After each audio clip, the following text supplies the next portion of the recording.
Y ಅಂದ್ರೇನು? ಕನ್ನಡದಲ್ಲಿ ಏಕೆ ಅಥವಾ ಏನಕ್ಕೆ ಅಂತ ಹೇಳ್ತೀವಿ. ಇದನ್ನ ಯಾವಾಗ ಬಳಸೋದು? To ask about reasons or causes. ಏನೋ ಒಂದು ಕಾರಣ ತಿಳ್ಕೊಬೇಕಾದಾಗ, ಏನೋ ಒಂದು ನಡೆದೋಗಿರತ್ತೆ, ಅದಕ್ಕೆ ಕಾರಣ ಏನು ಅಂತ ಕೇಳ್ಬೇಕಾದ್ರೆ ಜಸ್ಟ್ ವಾಯ್ ಅನ್ನೋ ಶಬ್ದ ನೀವು ಬಳಸ್ತೀರಿ.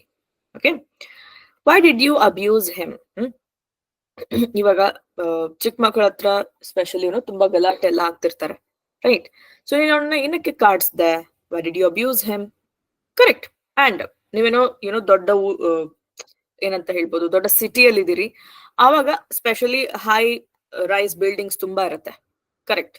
ಸೊ ಒಂದು ದೊಡ್ಡ ಹೈ ರೈಸ್ ಬಿಲ್ಡಿಂಗ್ ಬಿದ್ದು ಹೋಗಿರತ್ತೆ. ಸೊ ಎಲ್ಲರಿಗೂ ಕೂಡ ಕ್ಯೂರಿಯಾಸಿಟಿ, ಏನಕ್ಕದು ಬಿದ್ದು ಹೋಗಿದೆ? Correct. Why did the building fall down? ಏನಕ್ಕೆ ಆ ಬಿಲ್ಡಿಂಗ್ ಬಿದ್ದೋಯ್ತು? Okay. Why did the computer break down? Computer ಏನಕ್ಕೆ ಮುರಿದು ಹೋಯ್ತು ಅಲ್ವಾ?